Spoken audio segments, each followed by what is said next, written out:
Nous lisons dans l'évangile de Matthieu, au chapitre 25, les versets 31 à 46.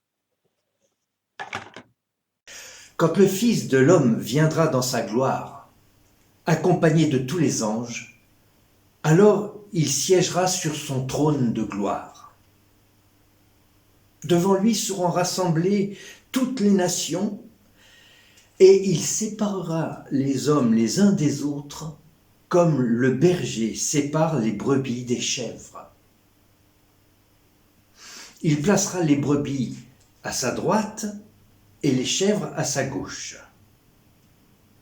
Alors le roi dira à ceux qui seront à sa droite, « Venez, les bénis de mon Père, recevez en partage le royaume qui a été préparé pour vous depuis la fondation du monde.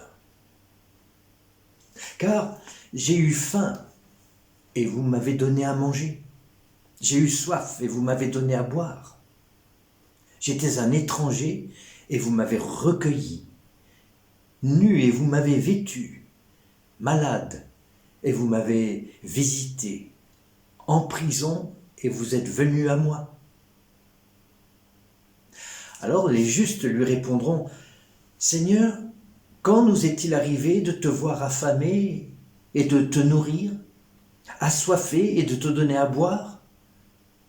Quand nous est-il arrivé de te voir étranger et de te recueillir, nu et de te vêtir? Quand nous est-il arrivé de te voir malade ou en prison et de venir à toi? » Et le roi leur répondra, « En vérité, je vous le déclare, chaque fois que vous l'avez fait à l'un de ces plus petits qui sont mes frères, c'est à moi que vous l'avez fait. »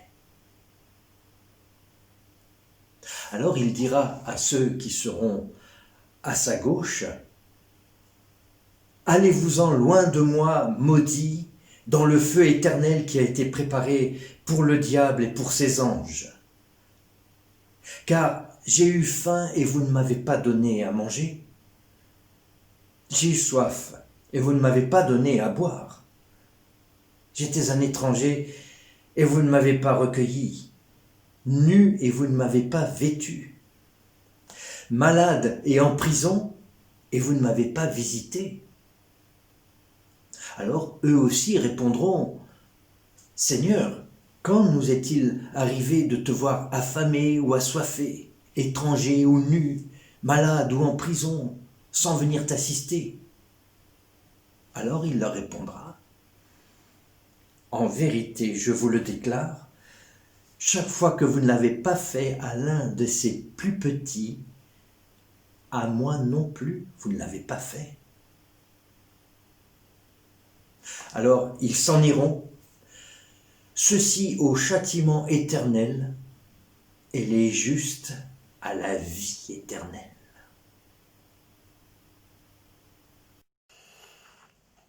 Alors je commencerai ce matin par le titre qu'un père de l'Église, Jean Chrysostome, a donné à notre parabole, le sacrement du frère. L'homme à la bouche d'or, surnom qui lui a été donné en raison de la qualité de sa prédication, de son éloquence, affirmait avec force que le pauvre, le petit, le misérable est un autre Christ. Pour ce théologien de la deuxième moitié du IVe siècle, les sacrements du baptême et de la table n'ont de sens que s'ils se déploient au service de la justice sociale, dans une présence à l'autre, qui n'est pas, écrit-il, un apitoiement passager, mais un véritable partage, afin de réveiller la cité. Aujourd'hui, réveiller la cité, c'est bien ce qu'entend faire la Fondation Abbé Pierre en communiquant sur le nombre des personnes sans domicile fixe en France, 300 000, un chiffre qui a doublé depuis 2012 et avec une part de femmes isolées et de familles qui ne cesse d'augmenter. Réveiller la cité, c'est encore ce qu'entend faire le Secours catholique et l'entraide protestante en alertant sur la dégradation du niveau de vie des ménages en situation de précarité. Tous les indicateurs, depuis plusieurs années, montrent une progression révoltante, outrancière, des inégalités sociales, progression amplifiée aujourd'hui, nous le savons, par la pandémie de Covid-19. À la lecture de cette parabole, qui entend elle aussi en quelque sorte réveiller la cité, cette parabole que nous lisons dans Matthieu, et uniquement dans Matthieu, puisque c'est encore une fois le bien propre de Matthieu, il nous sera, je crois, difficile de ne pas penser aux petits, aux misérables, aux précaires, aux malmenés de cette vie âpre et douloureuse. Après tout, Jésus n'a-t-il pas révélé aux hommes le visage d'un Dieu qui se tient résolument aux côtés de ses oubliés? Ne nous a-t-il pas enseigné qu'en l'absence de fraternité vécue avec les plus petits d'entre nous, qu'en l'absence d'un combat pour la dignité de tous, la piété religieuse est sans objet, ou disons même sans sujet? Mais selon Jean Chrysostome, ce théologien du IVe siècle, qui a été archevêque de Constantinople, cela va même plus loin, car la parabole des chèvres et des brebis que nous lisons dans Matthieu institue ce qu'il appelle le sacrement du frère.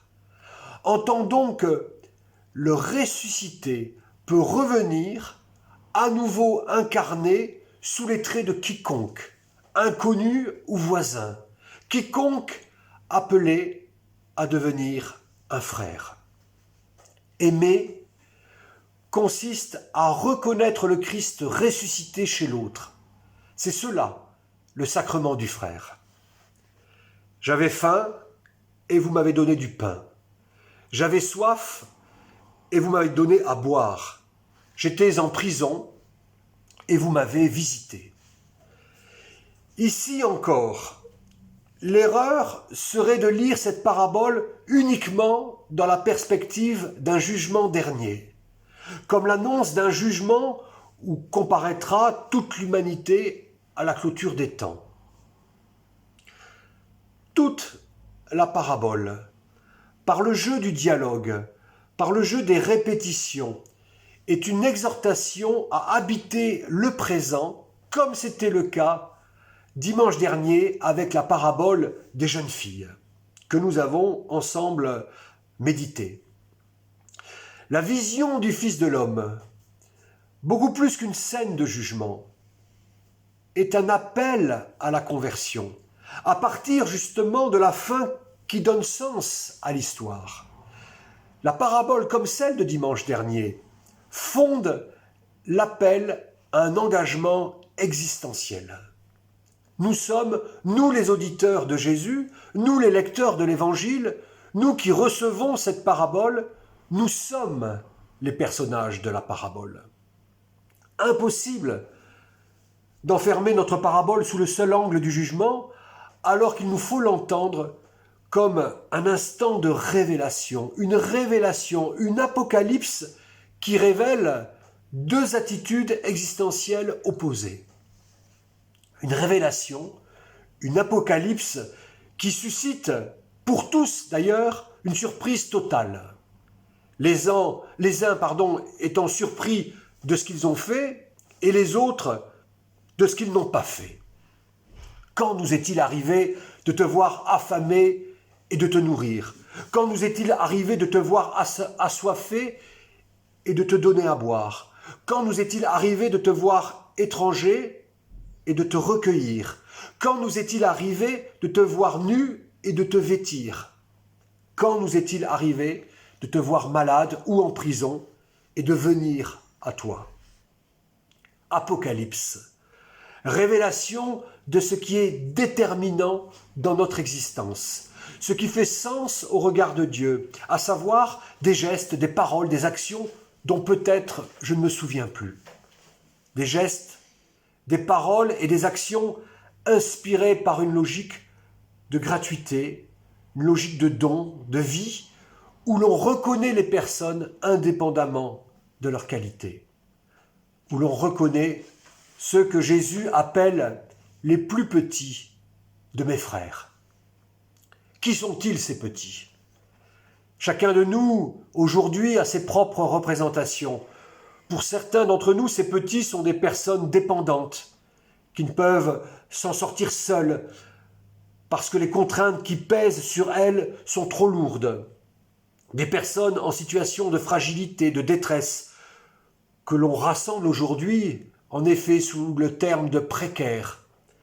Des personnes endettées, des petits commerçants ruinés, personnes privées d'emploi. Pour d'autres, ce sont des personnes déracinées, des migrants jetés sur les routes.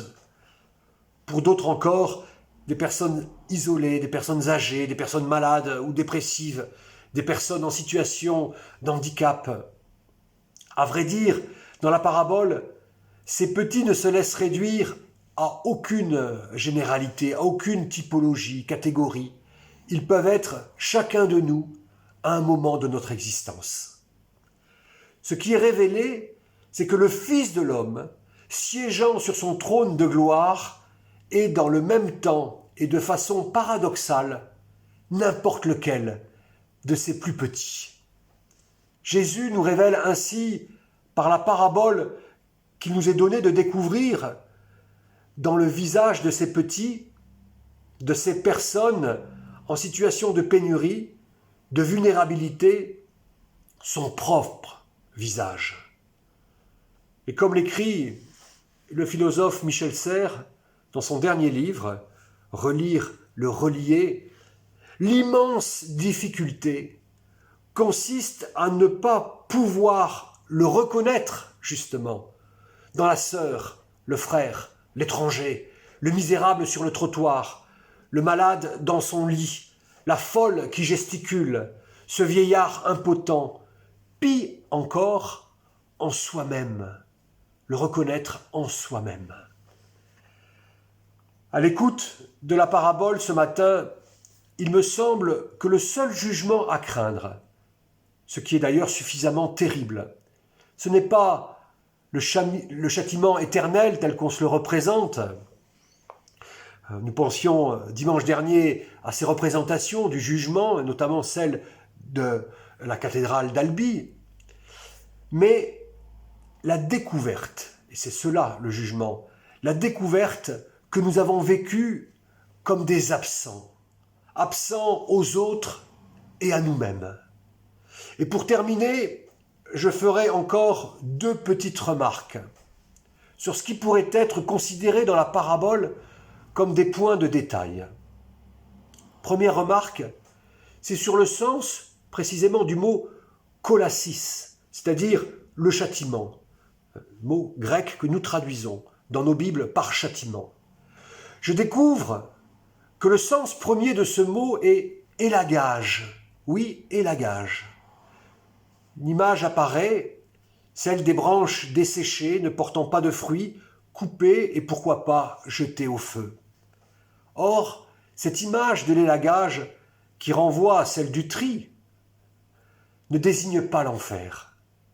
Cet enfer, encore une fois, qui apparaît sur le mur occidental de la cathédrale d'Albi, cet enfer-là, Jésus l'ignore.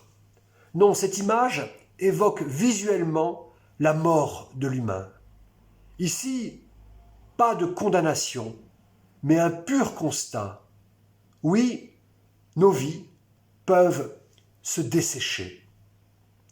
La seconde remarque porte sur l'interpellation du roi dans la parabole. Le roi dit à ceux qui sont à sa droite, « Venez, vous qui êtes bénis de mon Père », alors que ceux de gauche sont simplement qualifiés de maudits, sans que le Père ne soit mêlé à cette malédiction. Autrement dit, il n'y a pas ici de logique de rétribution, mais en quelque sorte une logique de continuité. Vous qui êtes entrés dans la dynamique du royaume, vous êtes invités à y entrer encore Et vous qui refusez la relation, la rencontre des visages, une logique de vie ouverte, nous l'avons dit sur le don, vous vous êtes coupé de ce qui fait vivre en réalité. Mais encore une fois, la parabole de Jésus n'est pas destinée à nous menacer, à nous faire peur, encore moins à nous condamner. Sa raison d'être est de nous appeler à la vie, au don gratuit et libérateur, à l'image du Christ qui se donne sans condition, librement, pour chacun et chacune.